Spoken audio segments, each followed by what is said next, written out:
So does knowing your professional cuddler has a romantic, private, personal relationship, does that keep you from seeing them? Do you often feel like uncomfortable with knowing that your provider is seeing someone? Oh goodness, it has been years and I don't think I've ever talked about this before, but this last confrontation with this topic with someone who commented or sent me a private message, just kind of like, that's it, I gotta talk about it. And I'm just gonna start off with it. Well, first of all, this is Janet Trevino. I am a professional cuddler and I provide touch therapy and touch intimacy with people who are looking to get their touch needs met. So this is the text message I got. I'm gonna read it. It's partially redacted for parts that are not appropriate for the topic, but I'd like to read it to you so you can get an idea of kind of like sometimes comments I get, and it's just like, I'm so a little bit shocked by it, but we're going to talk about it. So this is what I got. Hey, Janet, I've been doing some thinking tonight, and I decided not to go along with the session.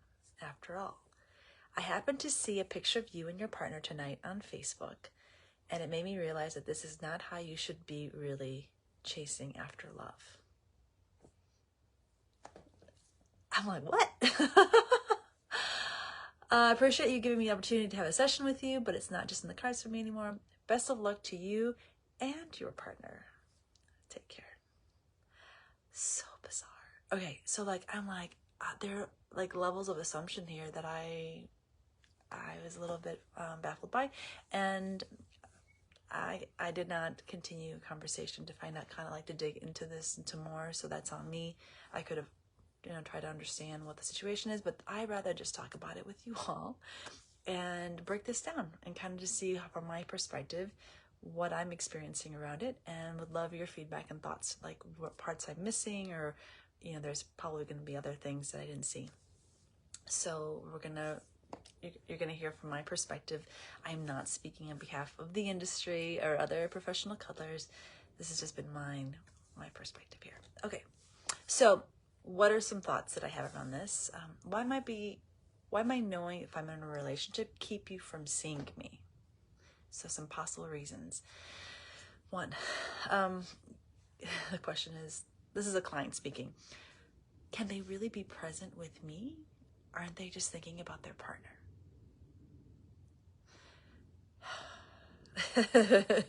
So if you and I are in a cuddle session, if we're holding each other, I am thinking about you, only you.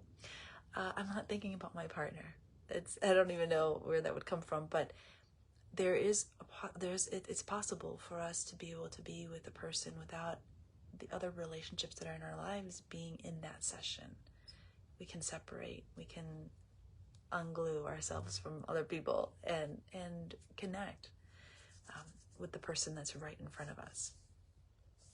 Okay, second reason that I might be asked, a client might say, well, are you cheating? How is this not cheating? Okay, so again, there's a lot of layers of assumptions there around what kind of relationship I have and what my partner knows. And just, I'm going to jump this information here now.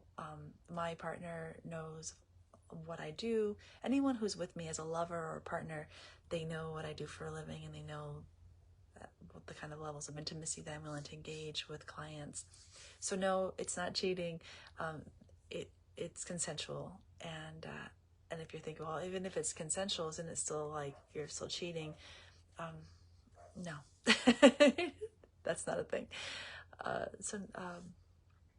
And cheating, there's definitions for cheating. Like, how do you define it? Then we'd have to go down deeper and explore what cheating is and who's being harmed, right? Because ultimately in the cheating experience, it's about harm.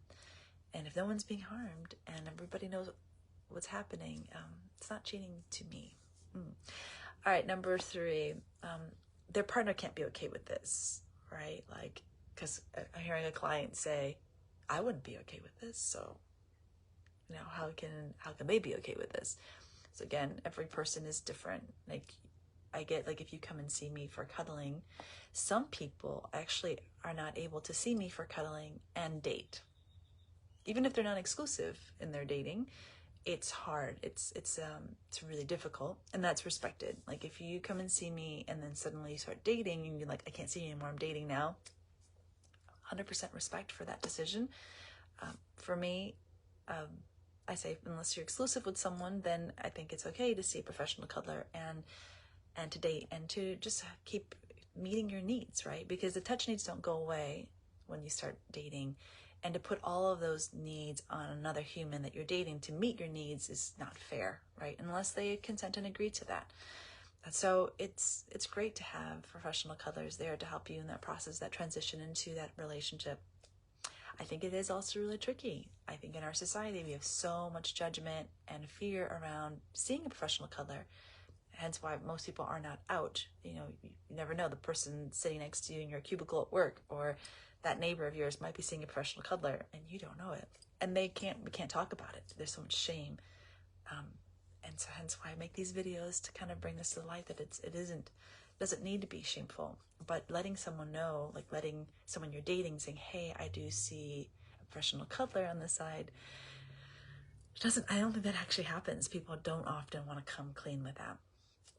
The great thing is that people do feel comfortable telling people they're dating that they're seeing a therapist, of course, seeing a doctor for any kind of like reproductive or any kind of genital medical issues. If we're good with like, yeah, take testosterone.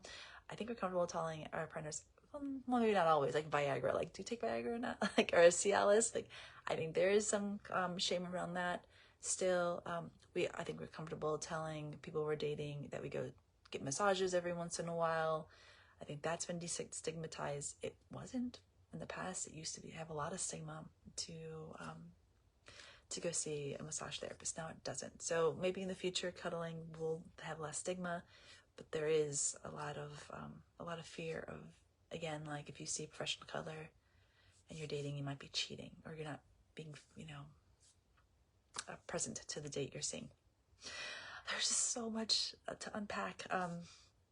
And one of the things about this particular question is my partner okay with it? I noticed that whenever I do interviews for professional cuddling, it is one of the questions that's often asked. Are you married? Or do you have a relationship? And I will say I do. And they always ask, well, how do they feel about this? And it's like, I can't think of another job out there where, we would ask, let's say if it was the other way around, or any job, like, ooh, you're an accountant. How does your partner feel about you're an accountant? Or, even you're a massage therapist. How does your partner feel about you touching bodies all day? I think what's more interesting to me is how much cuddling does my partner get? That would be the better question, I think, as an interviewer. It's not so much, does he think of like, do you give all this like not free, because no relationship is ever truly free. Do you give cuddling to your partner? Like, what is the quality of the cuddling like at home versus in session? And I tell you, that's a whole other video. If you're interested in that video, let me know.